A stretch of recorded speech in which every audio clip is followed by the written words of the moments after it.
star-studded panel today of young adult and middle grade authors here to talk about fairy tales and folklore and everything magical. I'm Gina Chen. I'm the author of Violet Made of Thorns. I'm also a San Diego local and Comic-Con veteran now. Today, we have Alexandra Bracken, the author of the Darkest Mind series, Lore, and Silver in the Bone. Misa Sugiura. Oh wait, I should Thanks. Misa Sugiura, author of Momo, Arashima Steals the Sword of the Wind, as well as young adult contemporaries, It's Not Like It's a Secret, This Time Will Be Different, and Love and Other Natural Disasters. And then Amanda Linsmeier, author of Starlings, her debut novel that just came out in June. Yay! Congrats. And finally, Erin A. the author of A House of Salt and Sorrows, A House of Roots and Ruin, and Small Favors. So I have a ton of questions, so let's get to it. I will pause when there's about 15 minutes left for audience questions, so please hold them in your brain.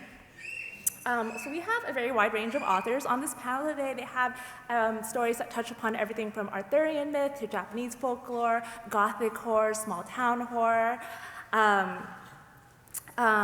So some people think that retellings or stories that draw inspiration from folktales are kind of straightforward pieces of literature because, it feels like the story seems to have already been told before, but I actually think that it can be so interesting and even controversial based off of what we decide to change and not change from the stories and how we remix them. So first, why don't you introduce us to your stories and tell us about any tales or traditions that your stories touch upon, and also any delicious twists you're able to pitch to the audience as well. Ooh, who wants to go first? Do it. Okay, me. I am going first. The two books that I think really apply to this panel, and this is like one of my favorite things to write about, so I'm so excited to be on a panel for it, is first my book Lore, which is a contemporary fantasy that uses Greek mythology. It's set in New York City, and it's not technically a retelling of any one myth. It is really just my take on what a modern myth would feel like. So it's this story of 17-year-old Lore, who is part of this hidden world of hunters who every 7 years for 7 days can hunt some of the Greek gods, and if they manage to kill one of the gods, they can take their power and immortality. But the catch is that 7 years later, they become part of the hunt themselves. So it's a really high-stakes, epic, dark, twisty story, and my new book is called Silver in the Bone, which is about a girl who, it's kind of almost like Indiana Jones meets The Witcher is how I would kind of pitch it. She and her brother have grown up in this kind of treasure hunting society in our world, and they go in search of a long-lost ring capable of breaking any curse from Arthurian legend called the Ring of Dispel, and that journey takes them into Avalon, but Avalon is not what you guys have read in the legends. It is full of monsters and danger, and I had so much fun writing it and kind of just playing around with how lofty and bold and very, I guess, just grand a lot of Arthurian myth is. So, what about you? Hello. My book is, I've been pitching it as Percy Jackson meets Japanese Shinto gods and monsters and folklore. And so it has, I focused in this book on Shinto, which is the sort of the native religion of Japan, and it's an animistic religion, so like Native American religions, very nature-based, sort of like the Greek gods also. So, the three most powerful siblings, the goddess of the sun, the god of the moon, and the god of the wind, are just always fighting with each other. And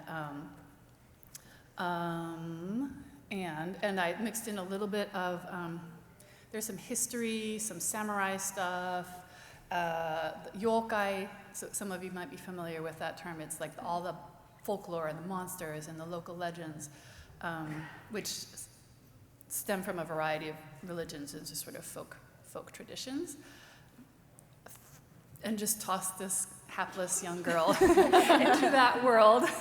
I just had a lot of fun. I sort of tried to put a little feminist twist in there where I could, and it was a great opportunity to talk about myth is so much myth, and yeah, I say myth, but I actually try not to use it because Shinto is a living religion, so it's a weird kind of push and pull between what people actually still believe and what is passed into whatever we sort of accept as make-believe. Anyway, yeah, it was really fun, and myth is so much about, it endures because it's about things like anger and love and jealousy and sort of, and family conflict. So I found it was a really rich world to dig into and like explore some of those issues through this fun adventure. My book has been pitched as like if Midsommar was set in Stars Hollow. So it's like a small town horror, but there's magic and there's some mystery. It's about this 17-year-old girl who discovers this side of her family that she never knew existed, and she goes to visit the town, and it's like really eerily perfect, and discovers that things are not really what they seem. So there wasn't like one specific tale that I was drawing on. I'm just really inspired by fairy tales in general and a lot of fantasy. Definitely a little touch of Robin McKinley's beauty is in there with like these roses that never die, and there's all kinds of creepy things that happen. But I think one of the like best compliments someone could give me is that it feels like a fairy tale, even though it's not necessarily a retelling of one. So that's my story. My books are chock full of all sorts of fairy tales that have gone terribly dark and twisted. House of Salt and Sorrows started out as an Annabelle Lee retelling, and it wasn't until I realized I should put some sort of grim fairy tale, kind of very shimmery, happy, pretty ball gowns on top of all of the murder and mayhem that I was like, yes, this is the story I want to tell. So it's got a lot of very gothic, dark horror elements, but also chock full with like the very happy, pretty ball gowns and magic portals and stuff that the Grimm's brothers were notorious in sticking in their stories. Small Favors is a take on Rumpelstiltskin, but I mixed in a lot of American folklore and kind of cryptozoology. We've got the Mothman, a little bit of Bigfoot, awful things in the woods, you know, trying to always awful things in the woods, trying to go after our main characters. And then House of Roots and Ruin, we go back to the world of House of Salt and Sorrows, but it's more of a companion. We're seeing Verity Thalmus 12 years later after the events, and it's very much her own story, so I was like, don't really want to do 12 Dancing Princesses again, we've done that. But I liked keeping the gothic horror and everything, but I decided to take it more Jekyll and Hyde with some Bluebeard, and then my agent keeps telling me to stop saying this because no one ever gets it, but the Manchurian Candidate plays very heavily. Not exactly folklore and fairy tale, but yeah.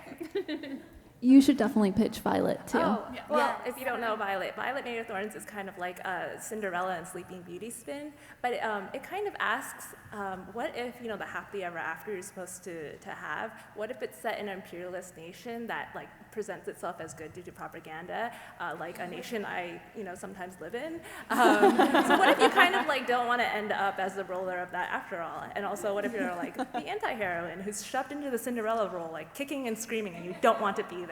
That's my story. Thank you for pointing out. Moving back on to the star-studded panel. So I come from fan fiction stock. So I believe that everything can and should be transformed, whether to create narratives that feature characters that aren't traditionally main characters that you see, or just to explore a story and flesh out the themes in a different light.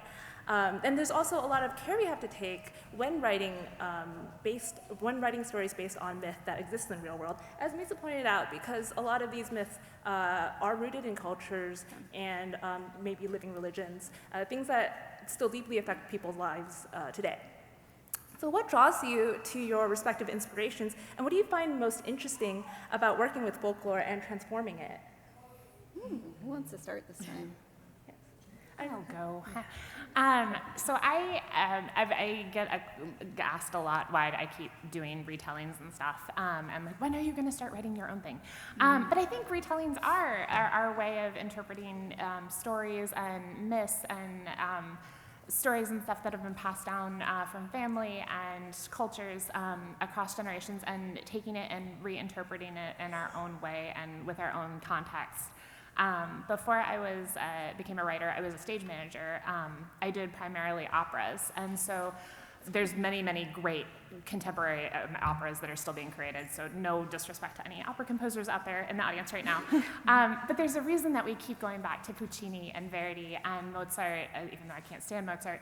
But like, there's the big, grand, stories that get retold, and whenever you look at it through whatever setting that you set it into, you can take out very different parts of the story.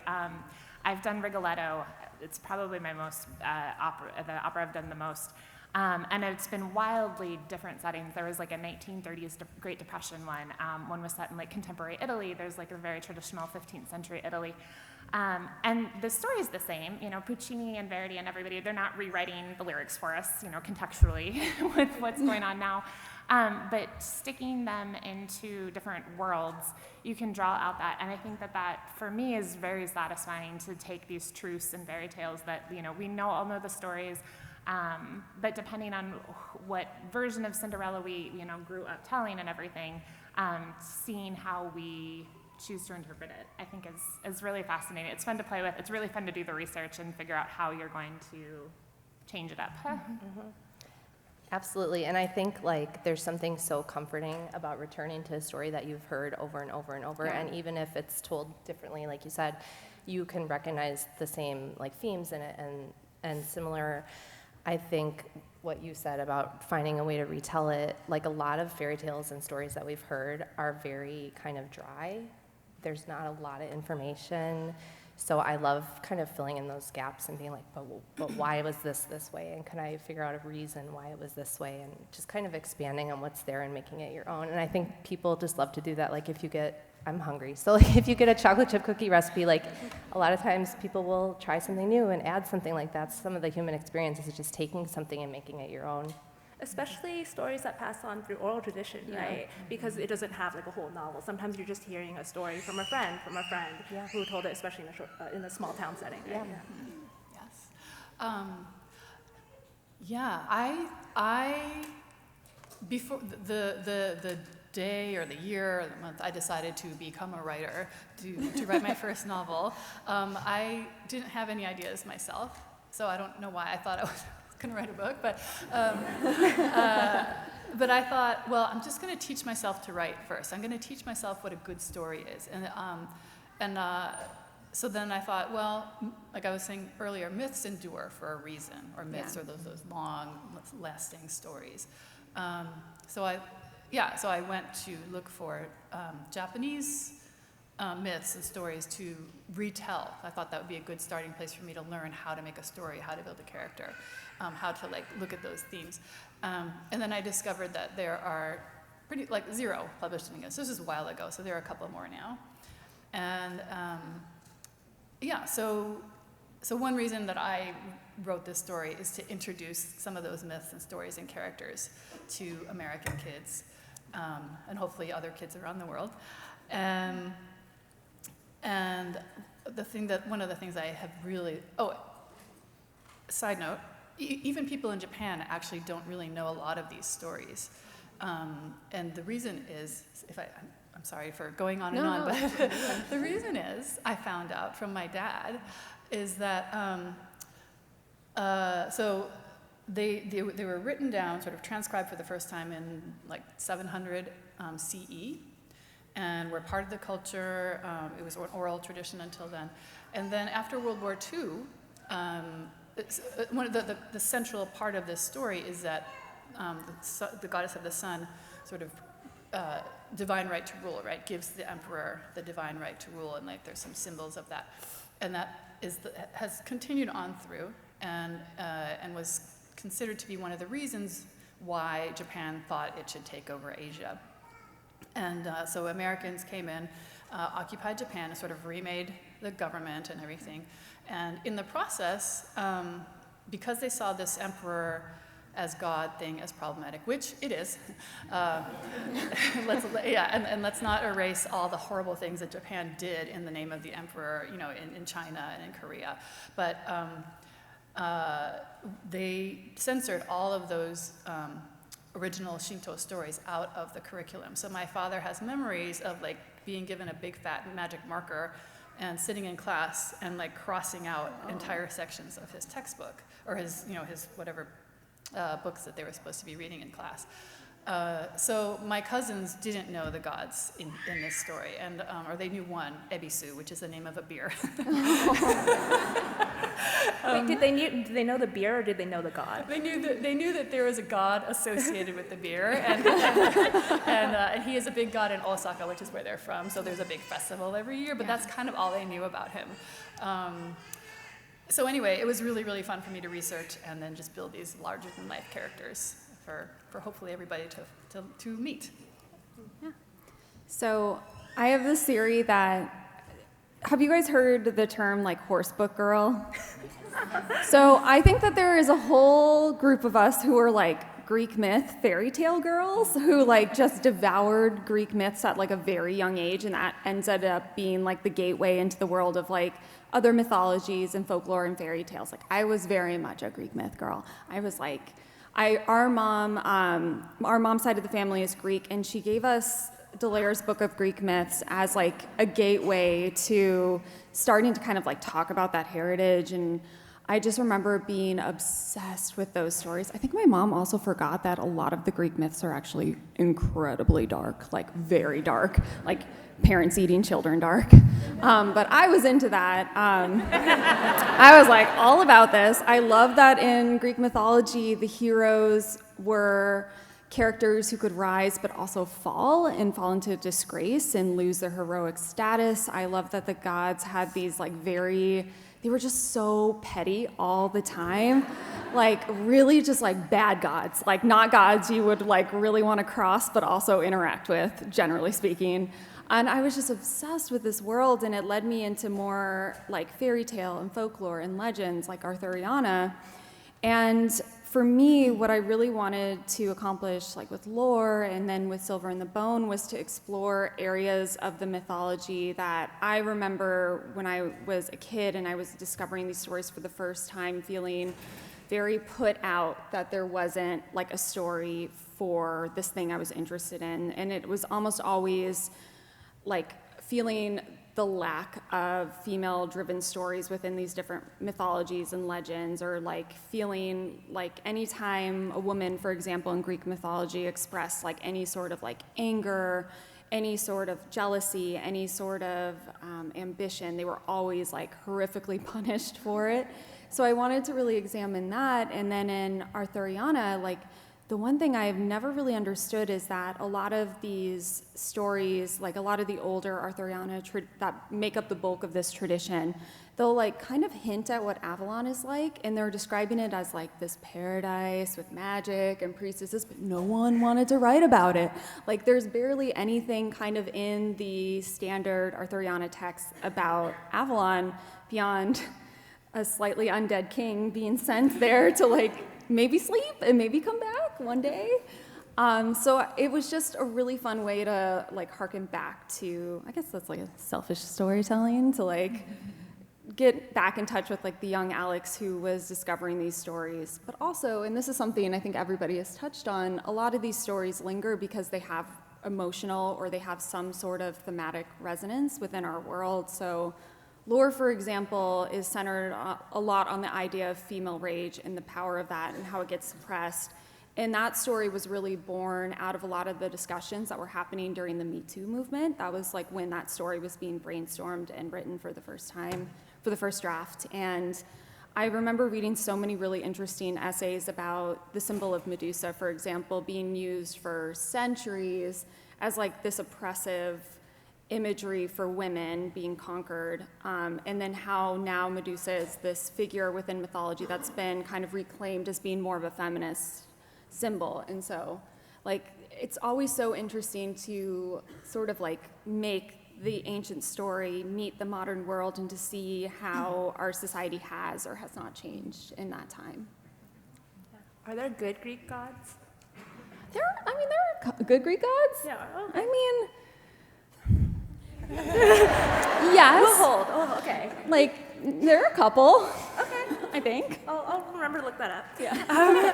So I think when transforming stories, I think what's equally important is what stays the same and what we choose not to change from the original myth.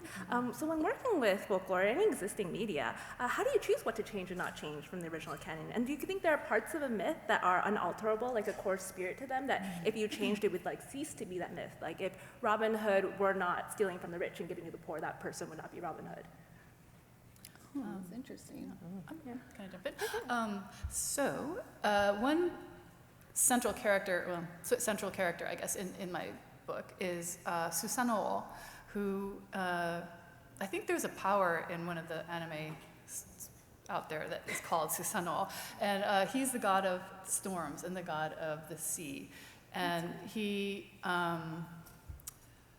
is not a nice guy he's definitely problematic in the original stories, and he is ready to kill his own children, much as the Greek gods did. He murders his wife with his sister's best friend. You know, he causes all kinds of mayhem, but he. And for that reason, I found him incredibly interesting and fun, and like I needed to put him in a book.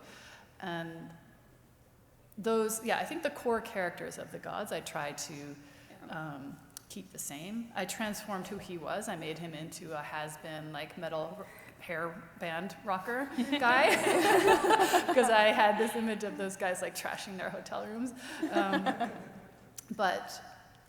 Yeah, I think the things that I kept the same were what we talk about, the core essence of each of these gods, and even when they were not the nicest people, I think they're what make life and stories interesting. Even though mine's not drawn on a specific tale or a collection of myths or anything like that, I think one thing that stayed the same in my story is just this feeling like that it could be a fairy tale. There's a dark, creepy woods, and there's creatures and things in it, and then there are this family legacy and all of these things that are expected of this character. But one of the ways that I think that I purposely changed something was just giving the main character more agency, and that she's not just this girl that's gonna do what's expected of her in this tale. Like, she's actually gonna save herself. And I think that's very different than a lot of like classic tales that we hear growing up. Yeah. When I wrote House of Salt and Sorrows, my initial manuscript that we sent to my editor actually did not have any of the balls in the 12 Dancing Princesses. And my editor was like, so I really like this, but where are all the balls? Because I had the sisters, they were going off, and the main character spent like a good portion of the book like, what are they doing? Where are they going? I know something's afoot, but she never actually got to experience any of the balls, and my editor very gently, firmly suggested maybe we should see some of those. And so that was kind of like a good shove into like what you do need to keep for a fairy tale. And so now when I am in my plotting phase for each of these retellings, I kind of go through, and so like in Rumpelstiltskin, you need, an adversary who's familiar, but is obviously some sort of trickery is going on. We've got the straw into gold. And I think like the very core kind of tropey concepts of each fairy tale. And then it's really fun to like make a list and see like where the changes will be, and like what do you honor as like, okay, well the Grimm's brothers told me this, so I have to keep it, versus like, I'm gonna turn straw into gold into bees making honey because we said it, in Colorado in 1880. And sugar is kind of just as precious as gold. And then, but it is fun to go through and like get those like very core tropes of like what makes this story the story that you're setting out to tell, and then trying to find like sneaky ways to like honor it and pay homage to the original source material, but also making it fit in the world and the atmosphere that, you want to push your story through. So I want to talk about how we draw out the magic in the real world, because we're all fantasy authors here. There are like a lot of people in the modern era, they feel like there isn't magic in the modern world nowadays, and that's why they gravitate toward fantasy and alien worlds. But I think as authors, we tend to see magic kind of everywhere, right? So how do you draw out that magic in real life, and how do you infuse magic into your stories? And if you want to go deeper, like how do you think we create new myth in this modern world? You don't have to answer all that. I was like, I'm going to put something like kind of intellectual in there in case it sparks something into you. Like extra credit question. Do you have an answer to this? No, I have the questions, but I did not prepare my own answers for them, unfortunately. You know what? I'm married to an engineer, and I live in Silicon Valley. There are many, many engineers out there who like know how everything works, and I do not. So this is. I think cell phones are magic. I think that's how they are powered. I definitely had an engineer friend being like, "Don't you understand the blah blah blah?" And like Sims, or not? I don't know Sims. I'm just saying Sims. I don't even know what that means. But like the whatever, how the magical airwaves, the air like electronic things go through the air. So I just said no. It just works by magic. So that is where I find magic in my world. Because I grew up in a time where this was like a dream. So there we go. Well, I love grounding my world. Like, I want it to feel like it's a world that you can be a part of, except for, that door actually goes off to, some really awful ballroom where there's turtles and maggots and things. But I think it's fun to put in the magic of science. The book that I just finished a draft of, the main character is a physician, but she's been blessed by the god of death, which makes no sense because it's death. But trying to figure out like what would be like the actual historical, medicinal cure for all of these diseases that keep popping up through the book. It was very magical. Like we were, we're not that far away from like putting leeches on people and finding bad air and humors and stuff inside the body. And so like giving her, the gift of medical knowledge, she is magic, and they all think she's this horrible sorceress that she can do all these things, but it's like it's penicillin, like it's our friend. And so taking like things that are real and are magic in our world that weren't were not commonplace and everything 100 years ago, I think that is fun, and it shows where the magic in life is. It becomes commonplace eventually, but there's still new magic to be had. No, go ahead. I think for me, like I am very awed by a lot of things that seem like really simple. Like we have a garden and I'll see a new flower and be like, oh my God, there's a flower, and my husband's like, yeah, it's really cool. But like, I'm like so excited. So I definitely. It was not there yesterday and now it is. That's right, magic. right. And it's so pretty and it's beautiful and like how it grows from, I'm just a geek about it. So I think drawing on just everyday experiences and nature is a big one for me, but also the act of writing itself. Like I know we all have probably experienced this where you just feel like, I'll just sit down and type and be like, I don't even know what I'm doing, but like something is coming out of me that I did not plan and it's working and it feels like magic happening in real time. So I feel like I get that experience a lot. I mean, not a lot, some days are really hard, but like when it does happen, it feels like honestly like real magic. I agree. I was going to say, I think creativity is like its own kind of magic, and the wonderful thing about creativity is that it expresses differently in every single person, and one of our missions in life is to find that creativity inside of ourselves, whether it's like styling or painting or writing or just like being very imaginative and like putting together lesson plans. Like there is creativity inside of everyone that can blossom into something really wonderful, and I think exploring magic in fiction is always really fun, both because, of course, I have to write about how dark and terrible it is, but also, like, how wonderful it is and, like, what it can create in somebody's life. But I had a lot of fun with the magic, and because gods actually appear on the page in the book, in my book Lore. Athena's one of the main characters in it, and having this goddess, ancient goddess figure in our modern world, in modern New York City, and having to navigate that was just, like, really fun and really funny to write. So sometimes I give myself a challenge like that just for my own pure enjoyment. But I had a different kind of fun with Silver and the Bone because Tamsin, the main character, is one of the, I think maybe the only character in the book that doesn't have like any sort of magic. And she's having to navigate this world as almost like this stand-in for the reader who sadly also does not have magic but can like go on this journey with her. So that was fun to explore. Did you want to add anything? Oh no. Okay. So by the way, this panel is doing amazing because I'm like throwing them college SAT questions and like that I did not inform them of ahead of time, so they're doing a great job. I actually did think of an answer. I think one of the most accessible kind of modern myths we have is like internet memes, the things that we spread over and over and over, and like if you're familiar with the copy pastas, so these things become like internet legend, and I think that's a really interesting modern way to do it. It is folklore, just digital. So I thought about, I have a few kind of craft and professional questions here. Let's tackle an often frustrating situation, which is the reader doesn't know the myth you're pulling from, or perhaps the reader isn't familiar with the genre that you're in, or just maybe your general inspirations. It might be because they're not familiar with the cultural background, or because we have a lot of young adult and middle grade authors here. It might be because they're children, and this is the first time they're actually discovering these myths or discovering these stories for the first time. They're burgeoning readers. So how do you at all adapt for these readers who may not be familiar or who may be non-readers trying to read for the first time? Yeah. You want me to go first? Okay. Yeah. So for my book Lore, this was a really interesting challenge because people, generally speaking, are pretty familiar with Greek mythology, and that's partly because of the way I think ancient Greek civilization has influenced Western culture in general. Did anyone else have an actual lesson plan in middle school on Greek mythology? Yes.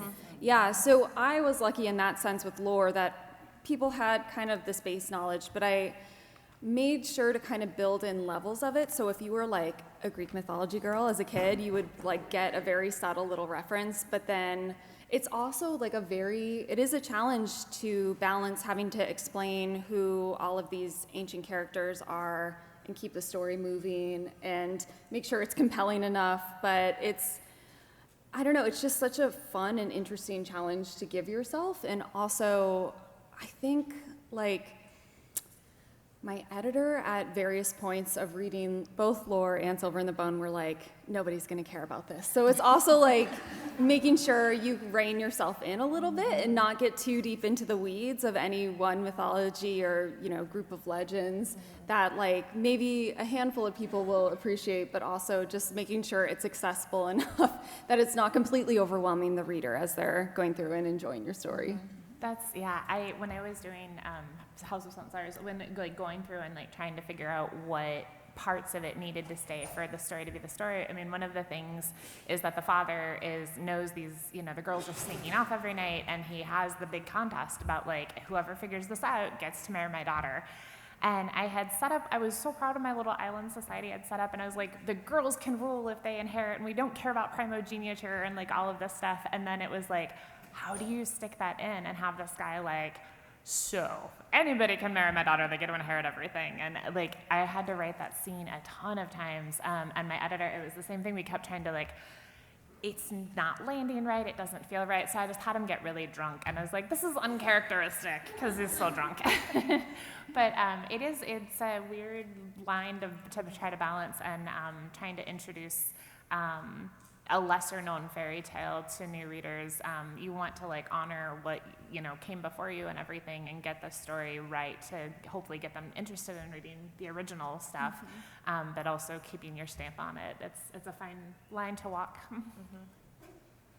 I think for Starlings, since it's not drawn on one specific thing, I think part of my I'm I was trying to do the magic system and create things, and my editor was like, but why? And I was like, 'cause magic, that's the answer. And she's like, that's not an answer, so let's try to and then I found myself over-explaining, and she was like, less is more, you gotta find that balance so that people are familiar, and they're like, this feels like something I know what's gonna happen next, but also I'm not necessarily gonna guess the exact answer. So I think it's just a dance of making it familiar, but also inviting people to learn something and try something new. Yeah. I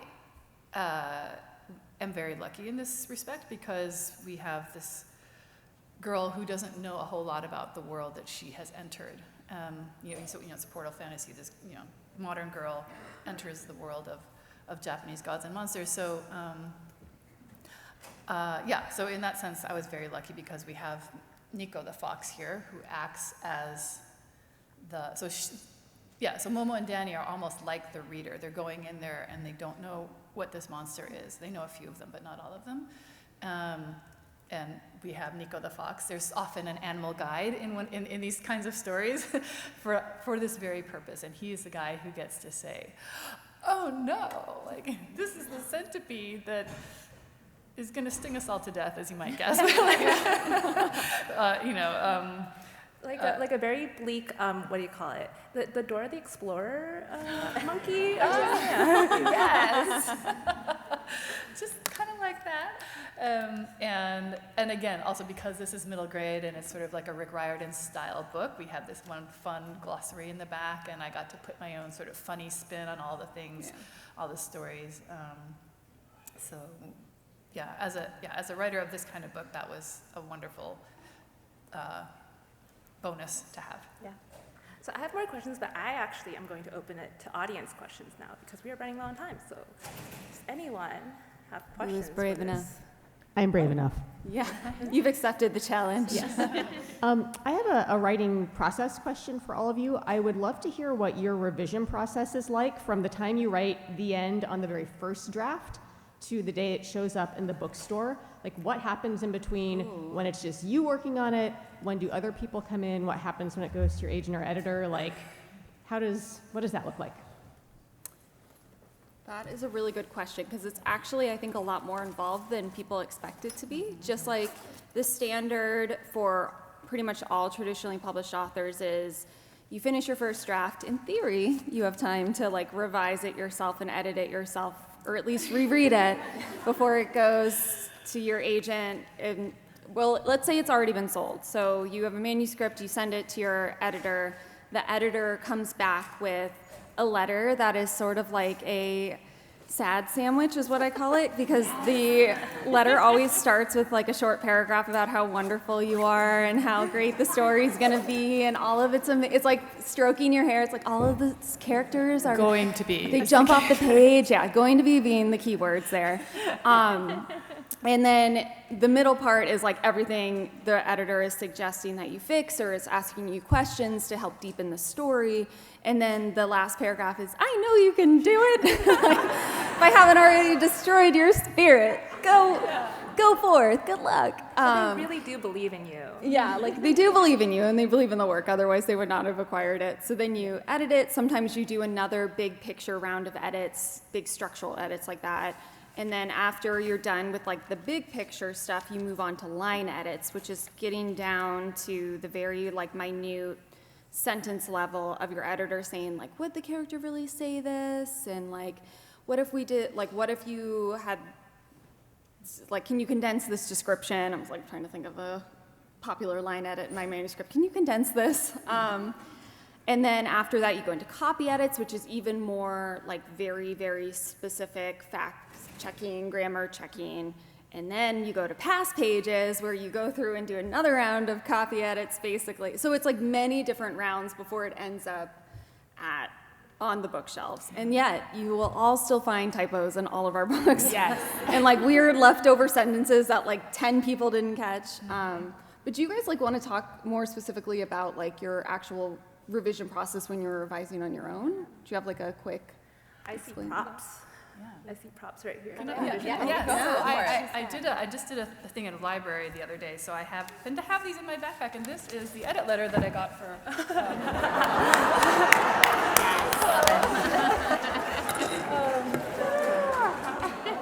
This is the sad sandwich. Yeah. She's meaty. This part says, woohoo, I love this. And then here are all the things. And then this last part is like, you can do it. Yeah. They do it in a nice way. They'll be like, I would love this more if you just, and then like.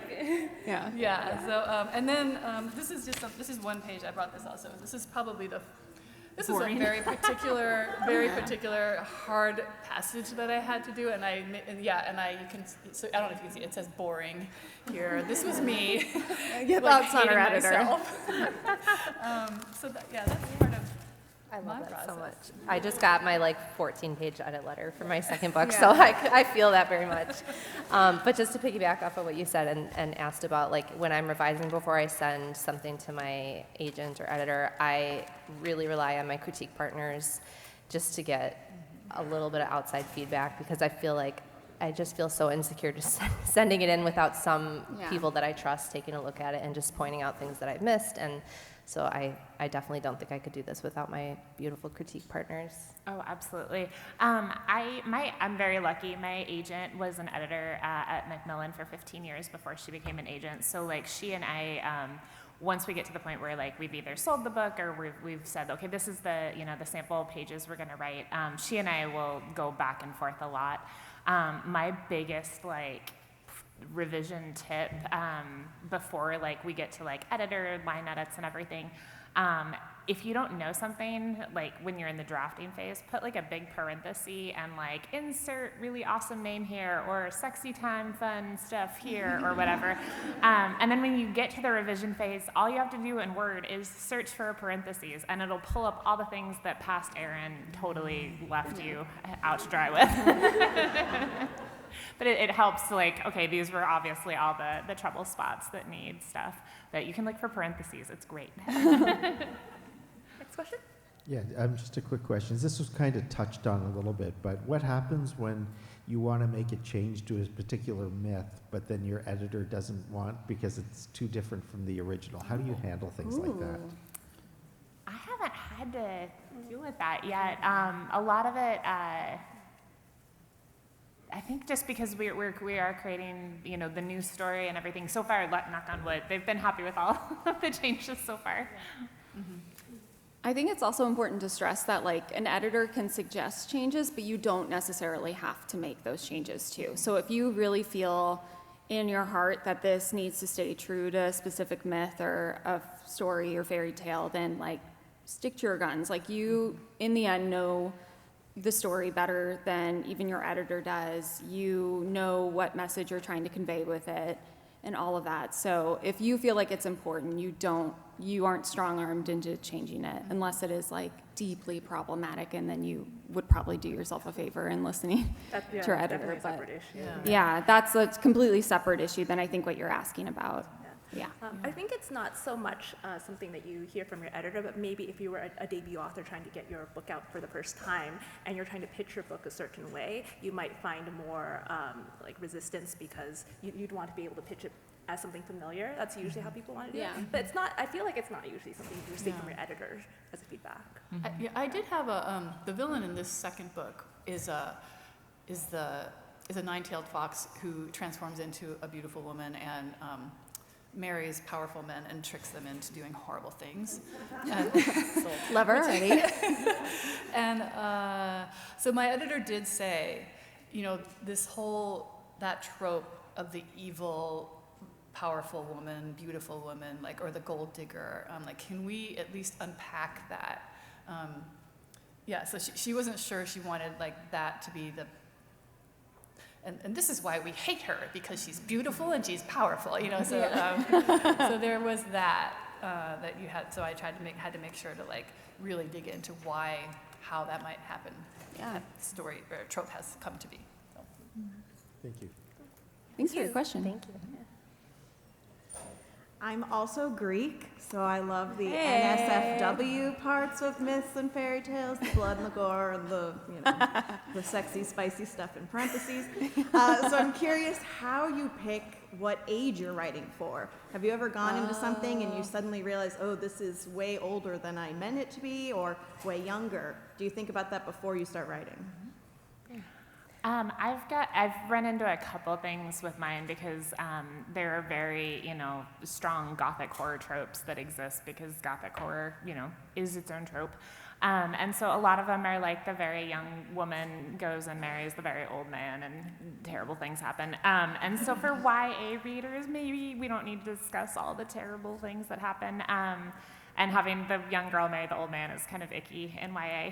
So trying to like either find a new way to invent that or subvert that trope. But we always try to make them more upper YA because I think a lot of the stories that I want to tell wouldn't work in like a younger middle grade or younger YA setting. I think I always just know, like the characters tell me what they are, and I know what age group it's going to be. The one time that I changed it, I had an adult fairy tale, actually. It's a Beauty and the Beast and Red Shoes retelling. It's on submission right now with editors. And it was on submission in the past when I had a different agent, and she convinced me to age it down to YA, and I felt deep inside, I don't think this is the right thing to do, but I just, I did it, and it didn't sell, and I just knew it wasn't the right fit for that story, so thankfully I've aged it back up to where it should be, and I hope it sells. But I think I just know where it's going to be, but I think some authors, you just change. I have a friend who is querying right now. She wrote it as a YA, and she hasn't had a lot of luck, and as she reread it, she's like, this is just the wrong age group. It is meant to be an adult. So I think as long as you leave room to kind of explore and be willing to change it if it's going to fit better in a different age group. Yeah. I think it's last question time, yeah. Thank you. So I know a lot of you, or at least some of you, have special edition, the Alcrate, Illumicrate books, and the Barnes and Noble's exclusives that always put the sticker on the front of the book that says with one scene that's exclusive or extra writing. Is that something? So what is the process for that? Do you guys have extra scenes that you kind of keep in your back pocket, or ideas of what to put in the an exclusive edition, or how does that come about? Oh, can I pull the room? Can I just take over this for a second? Can I do an unscientific poll of the room? Will you raise your hand if you really like exclusive special editions of books? They're so pretty. I understand. They are very pretty. Mr. Science. Will you raise your hand if you like when there are multiple exclusive special editions? Does it stress you out? It stresses me out. Okay, thank you for participating in my poll. I was just curious about it. It feels like it's becoming, books are becoming more and more of a luxury item, because as you add these fancy elements to books, the books themselves get more expensive to print and produce, and then they become more expensive to the consumer. Yeah. Oh, as long as they're the same height. Yes. I agree with that. Same trim size. Very important. Yeah. Sorry. Okay, so your question was, I will throw it to the rest of you now that I have. I don't have any special editions yet. My book's only been out for 3 weeks, so it's a baby. But I will say, I have plenty of scenes that I cut that I have saved in a save folder, a graveyard folder on my computer, so there would be no problem finding a scene to use. For mine, I've had 2 different special editions with Barnes & Nobles where they asked for bonus content, and one we knew months in advance, and we had a very long, luxurious time of okay, I think we're going to do this, and we knew exactly at that point interior artwork and design had already been done, so they're all right, you've got this much left of the folio, so you've got 6 pages you can play with. I got really chatty in House of Roots and Ruin, and they're you have 2 pages, what are you going to do? And I was I don't know. And they're you have to tell us tomorrow. And I was oh. And so I ended up, I think, what did I write? I don't know. I think we ended up doing book club questions and stuff of because we knew there was going to be a lot of book club discussion stuff. So it was kind of questions to lead. But it's always kind of good to as you're going through and thinking of when we did the paperback for Small Favors, a lot of people they were what is Sarah Downing's honey cake recipe? You talk about it. It sounds delicious. So we added that. So it's you can do fun things. You can do deleted scenes. I don't think I would ever want to go back and rewrite, because at the point when you're in the book production, you're already writing another book, and I'm terrible with names. After the book goes second past pages, I forget everything.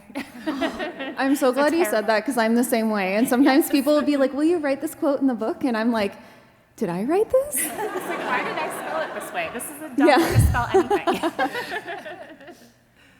Fun fact, we probably have no idea the special editions are coming. We just get the email and we're congratulations. I'm oh my god. So we have no idea. So just as a final question, can you just please tell the audience about where they can find you online, or I guess in person if you want to share that as well, about any upcoming works you have. Come find us at the post-panel signing. Yes. I think, are we all signing at the same time? Mm-hmm. Yeah. Okay, so come visit us there. You can find me at alexandrabracken.com. I'm also at Alex Bracken on Twitter, Instagram, and now Threads as well. That's primarily where you will find me. Let's see. My name is a bit tricky to spell. So if you just think Sugi, like Sugiyama, Sugita, Sugimori, Sugi, whatever, Sugi, and then Ura. So Sugi means cedar, Ura means bay. So if you can remember just that much. Also you can buy her book, and then you will always know it. Yes, that's true. Buy the book, you'll have You can it reference right it on there for on you. your shelf. So I'm at, if you just Google Misa Sugiura and then like Twitter or Instagram, there I'll be. Miscellaneous 1 is the other, is my handle, but it's hard to spell too. I'm mostly on Instagram. Amanda Linsmeier is my handle. And I have a website, amandalinsmeier.com. And I have not tried Threads. I left Twitter a while ago, but I've heard good things about Threads, so maybe I'll jump on there. But I'm also on Pinterest a lot, and I have lots of cool storyboards. So if you're a Pinterest person, right? That's what we like to hear. Like costume and like, oh yeah, I'm a big fan. I just got a brand new, shiny, redesigned website, so you guys should all go look at it. It's very pretty. But it's at erinacraig.com. I'm on Twitter still, Threads, and Instagram at penchant4, the number, words. And then someone stole my handle on TikTok before I did, so I'm penchant4, AFFOR words on TikTok, but I'm terrible at posting, so it's better if you forget that I said that. All right, we are over time, so thank you so much for coming. Thank you, guys.